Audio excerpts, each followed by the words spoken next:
P C O D ಅಥವಾ P C O ಎಸ್ನಲ್ಲಿ ಒಂದು simple home ರೆಮಿಡಿನ ಹೇಳಲಿಕ್ಕೆ ಇಷ್ಟಪಡ್ತೀನಿ. ನೋಡಿ, ಎಲ್ಲರಿಗೂ ಗೊತ್ತಿರೋಂಗೆ ಪಿ ಸಿ ಒ ಡಿ ಅಥವಾ ಪಿ ಸಿ ಒ ಎಸ್ನಲ್ಲಿ ಸಾಕಷ್ಟು ಲಕ್ಷಣಗಳು ಕಂಡುಬರುತ್ತೆ.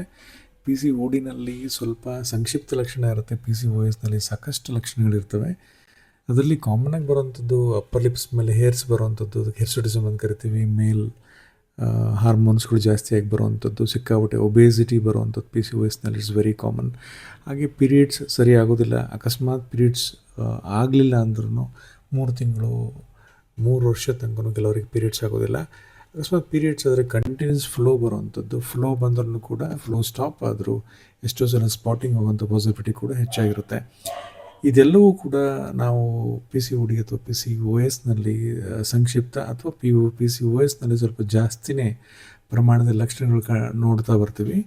ಇದಕ್ಕೆ ಫಸ್ಟ್ ಆ್ಯಂಡ್ ಫಾರ್ಮೋಸ್ಟ್ ಟ್ರೀಟ್ಮೆಂಟ್ ಅಂತ ಹೇಳಿದ್ರೆ ಎಕ್ಸಸೈಸ್. ನೀವೆಷ್ಟು ದಿನ 3/4 ಗಂಟೆ ವಾಕಿಂಗ್ ಮಾಡ್ತಾ ಬರ್ತೀರಾ, ಅದರಷ್ಟು ಬೆಸ್ಟ್ ಟ್ರೀಟ್ಮೆಂಟ್ ಬೇರೆ ಯಾವುದಿಲ್ಲ ಅಂತ ಹೇಳ್ತೀನಿ. ಎರಡನೇದು, ಸೋಂಪಿನ ಕಾಳನ್ನ ಹೆಚ್ಚಾಗಿ ಬಳಸಬೇಕಾಗತ್ತೆ. ಸೋಂಪಿನ ಕಾಳನ್ನ ತೊಳೆದ್ಬಿಟ್ಟು ಚೆನ್ನಾಗಿ ಒಣಗಿಸ್ಬಿಟ್ಟು ಅದನ್ನು ಒಂದು 1/4 kg ಸೋಂಪಿನ ಕಾಳಿಗೆ ಒಂದು ಅರ್ಧ ಚಮಚ ತುಪ್ಪ ಹಾಕ್ಬಿಟ್ಟು ಅದನ್ನು ಫ್ರೈ ಮಾಡಿ ಚೆನ್ನಾಗಿ ಇಟ್ಕೋಬೇಕಾಗತ್ತೆ. ದಿನ ಊಟ ಆದಮೇಲೆ 1 ರಿಂದ 2 ಚಮಚ ತೊಗೊಳ್ಳಿ, ಮತ್ತು ಬೆಳಗ್ಗೆ ತಿಂಡಿ ಆದಮೇಲೆ 1 ಚಮಚ ತೊಗೊಳ್ಳಿ.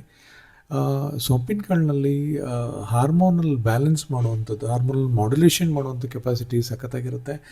ನ್ಯಾಚುರಲ್ ಫೈಟೋ ಈಸ್ಟ್ರೋಜನ್ಗಳಿರೋದ್ರಿಂದ ಇದು ನಿಮ್ಮ ಪ್ರೊಜೆಸ್ಟ್ರಾನ್, ಈಸ್ಟ್ರೋಜನ್ ಸ್ವಲ್ಪ ಆಕ್ಸಿಸ್ ಸರಿ ಇರೋದಿಲ್ಲ, ಅದನ್ನು ಕೂಡ ನಾರ್ಮಲ್ ಮಾಡ್ತಾ ಬರುತ್ತೆ.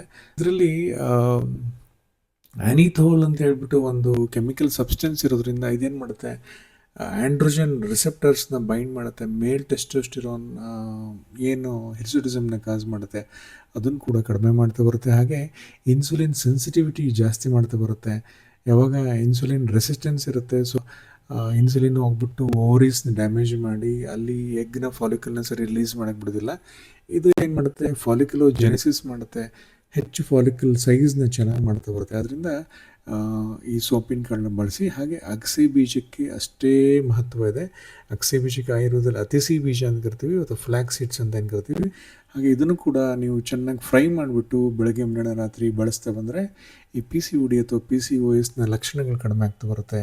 ಅಗಸೆ ಬೀಜದಲ್ಲಿ ಪೊಟೆಂಟ್ ಆ್ಯಂಟಿ ಆಕ್ಸಿಡೆಂಟ್ಸ್ ಇದೆ, ಪೊಟೆಂಟ್ ಒಮೆಗಾ 3 ಫ್ಯಾಟಿ ಆ್ಯಸಿಡ್ಸ್ಗಳಿದೆ. ಇದು ನಿಮಗೆ ಪಿ ಸಿ ಒ ಡಿಗೆ ತುಂಬಾ ಅನುಕೂಲ ಮಾಡಿಕೊಡುತ್ತೆ.